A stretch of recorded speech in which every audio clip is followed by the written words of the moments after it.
नमस्कार मित्रांनो, मराठी माणूस प्रदीप। IPLचा सीझन चालू आहे आणि गेले आता ह्या 2 महिने, आता हे एप्रिलचा महिना, पुढचा मेचा महिना, अगदी मार्चपासूनच सुरू झालं। म्हणजे 2-1 महिने हे IPL वाले काही शांत बसत नाहीत आणि IPLचा हा धूमधडाका आपल्या देशामध्ये दिवसेंदिवस वर्षानुवर्ष तो वाढतच चालला आहे। त्याच्यातून इतका पैशाची मोठी उलाढाल गेली जाते की तुम्ही त्याचा विचारही करू शकत नाही। पण आता नुसतीच उलाढाल त्यांनी करायची का? तुम्ही आम्ही काय करायचं? सामान्य लोकांनी काहीतरी तुम्ही छापलं पाहिजे म्हणून अनेक ठिकाणी म्हणण्यापेक्षा अनेक ॲप्स असे काढलेत जे बेटिंग ॲप आहेत, ज्यातून तुम्ही ते माहिती असेल तुम्हाला, ते ड्रीम 11 ते अजून काय ते दुसरं, अशी ते अनेक आहेत सगळी। आणि ते त्याच्यामध्ये तुम्ही टीम लावायची आणि टीम लावल्यानंतर तुम्ही जिंकलात तर तुम्ही 1 करोड रुपये कमवू शकता। हे साधी गोष्ट नाहीये। बरं, त्याच्यात एंट्री फी काय ते किती आहे? काहीतरी 50 की 40 रुपयापासून काहीतरी सुरू होतं। मी ते बघत होतो तेव्हा मला समजलं। आता ते 50-40 रुपये लावून तुम्ही त्या टीम लावू शकता। म्हणजे ते 22 खेळाडू असतात, त्या 22 खेळाडूमधले 11 निवडायचे आणि 11 निवडून त्याच्यातून तुम्ही 1 करोड रुपये कमवू शकता जिंकलात तर। पण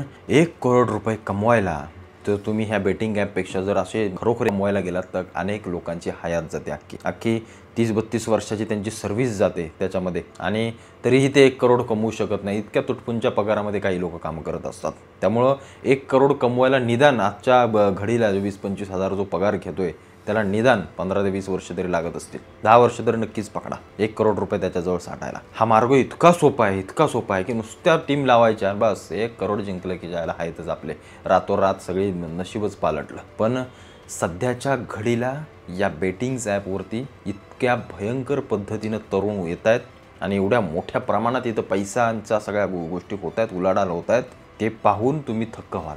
ही गोष्ट मी तुम्हाला का सांगतोय, कशासाठी सांगतोय तुम्हाला सांगतो जरा। जर 1 करोड रुपये जर असे लावून जर अनेकांना मिळत असते तर किंबहुना मला असं वाटतं कुणी कामच केलं नसतं। त्यामुळं असं नाही की कुणी लावत नाही, सगळे शिकलेले न शिकलेले जो तो त्या IPL आणि त्या मॅचांच्या वेळेला फक्त ह्या ड्रीम 11 आणि ते काही ते अजून दुसरे बाकीचे ॲप आहेत त्यांच्यावरती पडलेला असतो। पण याच्या मागची गोष्ट आपल्या लोकांना आजही माहिती नाही की नक्की हे काय आहे, हे कुणी निर्माण केलं, हे का एवढ्या मोठ्या स्तरावरती याला घेऊन आलेले आहेत आणि या सगळ्या गोष्टी करण्यासाठी तरुणांना, खास करून लोकांना आव्हान केलं जात आहे। आता हे ड्रीम 11 किंवा ही सगळे ॲप, या सगळ्या गोष्टीच्या ॲडव्हर्टाईजमध्ये अशी दिग्गज लोक आहेत जे खेळाडूच आहेत, मग आपले अगदी सौरभ गांगुलीपासून ते विराट कोहलीपासून रोहित शर्मापासून सगळी जी मोठी लोक आहेत ती सगळी लोक या क्षेत्रामध्ये उतरलेली आहेत। हे जेवढं दिसतंय वरचेवर तुम्हाला तेवढं साधं नाही आहे। तुम्हाला काय वाटलं 50 रुपये लावून मी कधीतरी 1 करोड जिंकेल, म्हणजे 10 वर्षांत जिंकेन, 20 पण जिंकेनच, अनेक जण म्हणत असतील मनातल्या मनात। पण क्वचित लोक, अगदी क्वचित लोक या सगळ्या गोष्टीतून पैसा कमवतात। बरं, तो पैसा कमवल्यानंतर तो टॅक्स वीक सोडून ते 1 करोडमधले तुम्हाला काय 30% जरी 35% काय जातो, तेवढे बाकीचे खाली मिळतात। असोत, एक ज्याला मिळेल त्याला चांगलंच आहे। पण ही सगळी गोष्ट जाणून बुजून चालवली जाते, म्हणून मी हा तुम्हाला व्हिडिओ बनवतोय, म्हणून सांगतोय की नक्की काय आहे जरा समजून घ्या। असं कुणीही बेटिंग आणि या सगळ्या गोष्टी करू शकत असतं तर मग कदाचित आपल्या देशातला प्रत्येकजण श्रीमंत नसता झाला का? आणि ज्या देशामध्ये किंवा ज्या आपल्या याच्यामध्ये हे गॅम्बलिंग, हे बेटिंग करणं अनधिकृत आहे, इल्लीगल आहे, तिथंच या सगळ्या गोष्टी का प्रमोट केल्या जात आहेत, का सगळ्या गोष्टी सांगितल्या जात आहेत? जिकडं जुगार म्हणून आम्ही म्हणतो, आम्ही दारू, जुगार आणि बाई म्हणतात आपल्याला नादाला लागू नये, हे तर तिच्या याला ऑफिशियली अगदी नादाला लावलं जाते, अधिकृतरित्या नादाला लावलं जाते। पण याच्या मागे सरकारचा सगळ्यात मोठा हात आहे। तुम्हाला माहीत नसेल तर या बेटिंग ॲपच्या माध्यमातून या IPLच्या 2 महिन्यांमध्ये सरकार करोडोची कमाई करतं। तो काय टॅक्स लावलाय, ज्या काय सगळ्या गोष्टी केल्यात त्यातून। कारण फंड, आपण काय म्हणतो, पब्लिक फंड जो असतो तो खास करून सरकारकडे जातो कुठल्या माध्यमातून? टॅक्सच्या माध्यमातून। आपण टॅक्स भरतो, अनेक लोक टॅक्स भरतही नाहीत। तुम्हाला एक गोष्ट सांगतो, यातली टॅक्स आपल्यातली किती लोक भरतात? अगदी मला असं वाटतं आपल्या 7-8% टॅक्स इंडियातली लोक आपली भरतात, त्याच्यामुळे आपल्याकडे सरकार याच्याकडे टॅक्स जात नाही। पण ड्रीम 11 ज्याला कळत नाही ना, ते पण ड्रीम 11 खेळत आहे। सामान्यातला सामान्य माणूस जो तो सगळीकडे ती सगळी पसरलेली लोक आहेत जे ते फक्त तेच करतात। हा जो पब्लिक फंड जो 50-50 रुपयाचा विचार करा ना, एका मॅचला अशा कित्येक तरी बेटिंग्स ॲपवरती करोडो लोक खेळतात, त्यांचे 50 रुपये 40 रुपये पकडा, किती झाले त्याचे, आणि त्यातून सरकार जे टॅक्स घेतं या सगळ्या कंपन्यांकडून, नंतर ती कंपनी त्यांना काय देत असेल, लिमिटेड अमाऊंट देत असेल, बाकी ॲडव्हर्टाईजसाठी जात असेल, त्यांच्या कंपनींच्या याच्यासाठी जात असेल, पण याच्यात सगळ्यात जास्त पैसा किंवा सगळ्यात जास्त फायदा हा सरकारचा आहे। 30% टॅक्स घेतला जातो। विचार करा 2 महिन्यांमध्ये किती करोडोची उलाढाल होत असेल। तुम्ही टॅक्स भरत नाही ना, तुम्ही असा पैसा तर देताय ना सरकारला।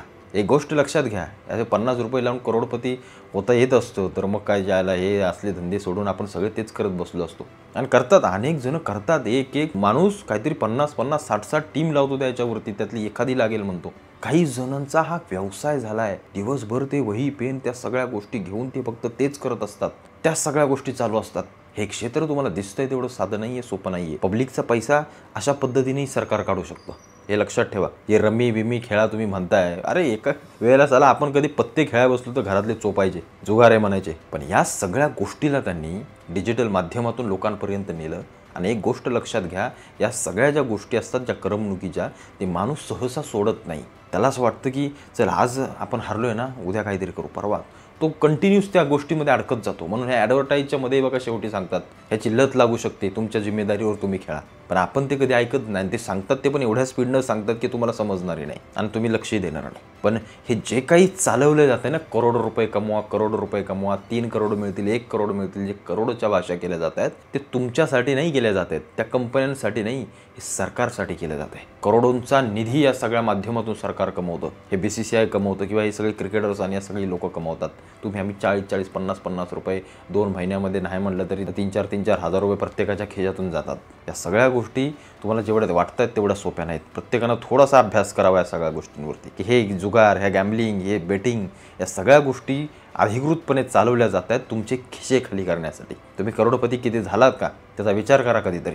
त्याच्यामुळं स्वतःचा बिझनेस असणं, स्वतःचं काहीतरी एक व्यवसाय असणं, हे सगळ्यात महत्त्वाचं करोडपती माणसांना बनवण्याचा खरा मार्ग आहे. आणि जो दीर्घकाळ चालेल, जो चिरंतन आहे, तुमच्या कित्येक पिढ्या त्याच्यावरती उपजीविका करू शकतात. त्याच्यामुळं IPL बघून करोडो कमवाल तुम्ही, नाही कमवणार पण ते कमवणार आहेत. एक मला असं वाटतं प्लेयर 20-20, 25-25 करोड रुपयामध्ये विकला जातो, घेतला जातो, त्यांना ते पैसे मिळतात. त्यांना काही फरक नाही पडत, त्यांना फक्त ते दाखवायचं असतं, करायचं असतं. त्यांना काही फरक नाही पडत. सरकारला पण काही फरक नाही पडत. त्याला हो द्या, तेवढं येतील तेवढं चांगलं आहे. 30% टॅक्स म्हणजे झालं काय, 1 करोडमधल्या एखाद्याला जर प्राईज लागलं त्यातले 30% सरकार काढून घेतं प्राईजमधलं. आणि बाकी ह्या कंपन्या जो टॅक्स भरतायत करोडोंचा सरकारला, तो वेगळाच. म्हणून बेटिंग ॲप्सवरती किंवा या सगळ्या गोष्टींवरती टॅक्स 30% सगळ्यात जास्त टॅक्स लावला जातो. सगळ्यात जास्त टॅक्स येतं, कारण सरकारला माहिती आहे हे आपण कमवणार. IPL पहिल्या काळामध्ये तुम्ही विचार केला असेल, काही वर्षांपूर्वी 2015-16 पर्यंत काहीतरी बहुतेक असेल, IPL ही दीड एक महिना चालायची, फक्त एक महिनाभर चालायची बहुतेक.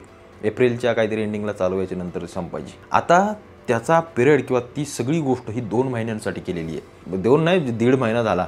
काहीतरी मार्च 21 तारखेपासून चालू झाले काहीतरी, आणि आता मेच्या अगदी एंडिंगपर्यंत या सगळ्या गोष्टी चालणार.